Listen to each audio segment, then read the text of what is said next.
Hi everyone, এই video তোমাদের second semester calculus Bangla অনার্সের সাজেশনস দিয়ে দেবো।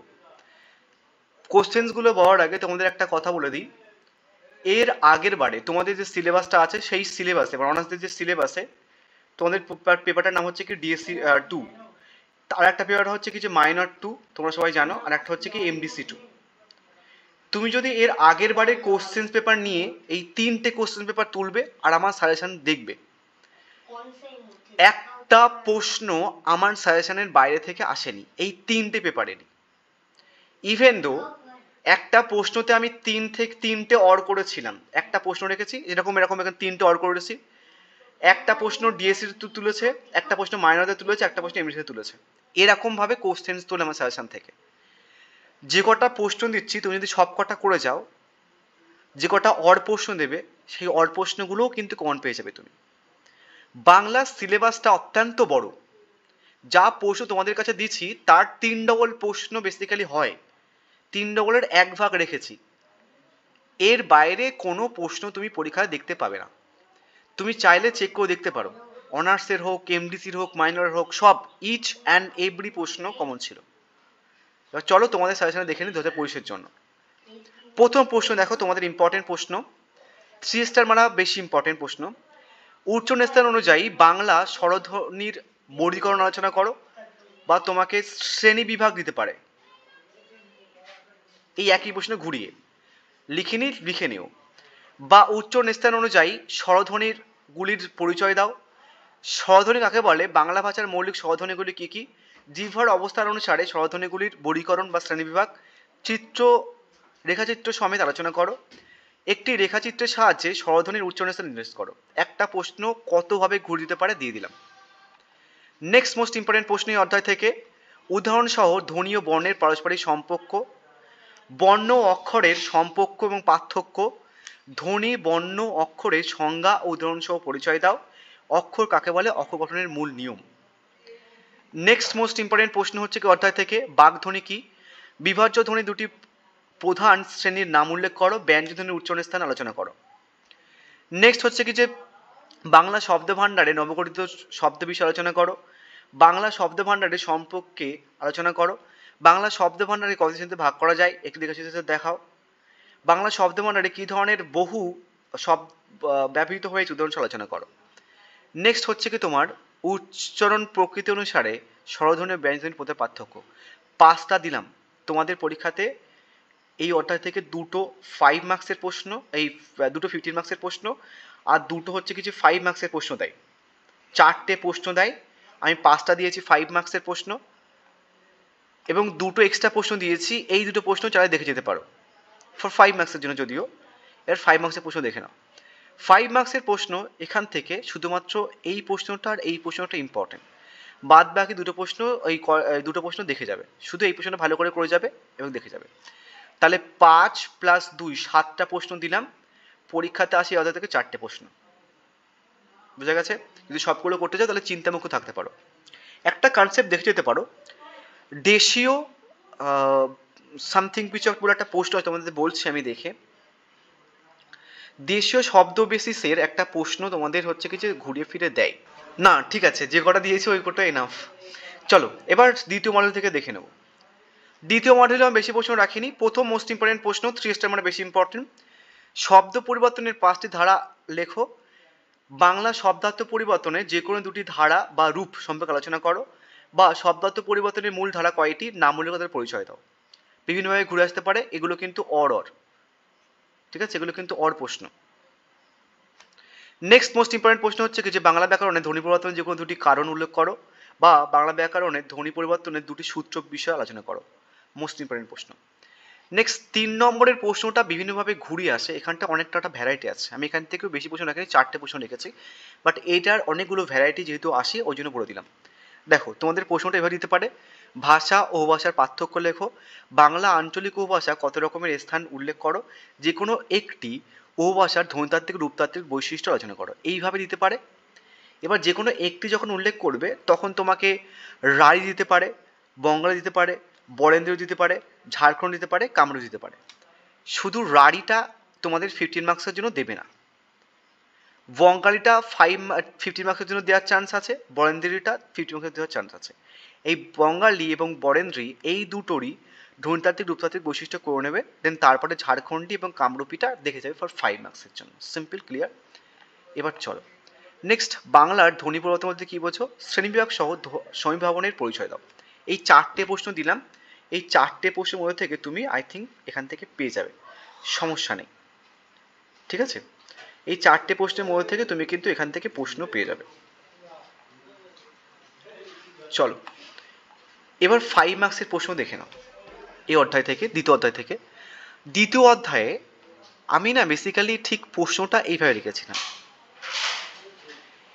এখান থেকে সব কটা প্রশ্ন নর্মালি হচ্ছে কি যে অনার্সদের কিছু প্রশ্ন দিয়েছে, এমডিসিদের কিছু প্রশ্ন দিয়েছে, মাইনরদের কিছু প্রশ্ন দিয়েছে, সব এখান থেকে যে কটা আমি রেখেছিলাম সব পরীক্ষাতে চলে এসেছে। অনার্সদের কোনগুলো দিয়েছিল দেখো, স্বরাগম, অপিনিহিতি, মহাপ্রাণী ভবন, বিপর্যাস, সমীভাবন, এই কটা অনার্সদের জন্য দিয়েছিল, যে কটা আমি মার্ক করলাম। বাদ দেখে যে কটা দেখতে পাচ্ছ সব এমডিসি মাইনরদের ঘুরে ফিরে দিয়েছে। তোমরা কি করবে এবার? তোমরা এই যেগুলো হলুদ গোলে হাইলাইট করা আছে দেন সেগুলো বাদ দেবে, পুরোপুরি বাদ দেবে না, যেহেতু 15 মার্কসের জন্য এসছে পুরোপুরি বাদ দেবে না, 5 মার্কসের জন্য আসতে পারে। বাদ বাকিগুলো খুব ভালো করে করার পরে দেন তারপরে এগুলো দেখে যাবে ফর 5 মার্কসের জন্য। তারপরে এখানটায় যে কটা আর প্রশ্ন আছে একটাও না করলেও কোনো সমস্যা নেই। তাহলে কটা প্রশ্ন দিয়েছি? 4টে 15 মার্কসের প্রশ্ন দিলাম, এবং 2টো আসে পরীক্ষাতে, 4টে দিলাম, এবং একটা দাগ থেকে জাস্ট 5 মার্কসের প্রশ্ন দিচ্ছি। চাইলে তুমি কয়েকটা প্রশ্ন দেখে যেতে পারো। এই প্রশ্নটা এটা তো দিয়ে দিয়েছি, এই জোর কলমটা কীভাবে আসতে পারে এখানটায় মেনশন করে দিয়েছি, জাস্ট 2টি বাংলা শব্দ নির্বাচন জোর কলম পদ্ধতিতে আলোচনা করো, ঠিক আছে? এটা জাস্ট দেখে যেতে পারো, এই দাগটা শুধু করবে এখান থেকে, আর কোনো প্রশ্ন না করলেও চলবে। বাদ বাকি এখানটা কিছু অড প্রশ্ন, যেগুলো তোমাদের যদি খুব কঠিন প্রশ্ন হয় তাহলে কিন্তু ঘুরে ফিরে এই অড প্রশ্নগুলো দিতে পারে, ইভেন তো দিয়েওছে এর আগের বারে, ঠিক আছে? এমডিসিতে কি মাইনারদের দিয়েছে এরকম ধরনের প্রশ্ন, তো তুমি এইগুলো পরে দেখতে পারো অড প্রশ্নের জন্য, পর 5 মার্কসের জন্য, আদারওয়াইজ কিছু না দেখলেও চলবে এখান থেকে। তাহলে 4টে 15 মার্কস দিলাম, এবং একটা দাগ থেকে একটা দাগ দিলাম, সেখানটা অনেকগুলো 5 মার্কস কুটে কুটে ছোটো ছোটো রয়েছে। Simple, clear. চলো এক্সট্রা কিছু প্রশ্ন আছে যেটা আমাদের এটা পড়েছিল, অর্থ সংকোচ পড়েছিল, অর্থ সংকোচ নাকি একটা পড়েছিল, শব্দ সংকোচ। জাস্ট তোমাকে বলছি আমি কি পড়েছিল তোমাদের, এখান থেকে একটা তোমাদের পড়েনি, মাইনরদের কি এমডিসিদের পড়েছিল। সেটা হচ্ছে কি শব্দের সংকোচ এবং শব্দের বিস্তার। যেমন অর্থ সংকোচ দিয়েছি, এটাকে ঘুরিয়ে শব্দ দিয়েছিল, আর একটা দিয়েছিল হচ্ছে কি শব্দের বিস্তার। এই শব্দের সংকোচ এবং শব্দের বিস্তারটা দেখবে, বাদ বাকি এই দুটো প্রশ্ন না করলেও চলবে, বা এই করা প্রশ্ন, ঠিক আছে? এক্সট্রা প্রশ্নের কথা বললাম। তোমাদের বেসিক্যালি 3 নম্বর অধ্যায়টা একটুখানি বেশি করে পড়তে হয়। 3 নম্বর অধ্যায়ে প্রচুর কোশ্চেন্স হয়, বাট এর আগের বারে 3টে পরীক্ষাতে যে কটা আর প্রশ্ন দিয়েছিল, যে কটা মেন প্রশ্ন দিয়েছিল এই অধ্যায় থেকে, সব কটা প্রশ্ন কমন ছিল 3টে পরীক্ষাতেই। তুমি মেনে দেখতে পারো, 3টে প্রশ্ন নাও, আর এর আগের বারে 2024 সাজেশন চেক করো, ইচ অ্যান্ড এভরি প্রশ্ন কেমন ছিল।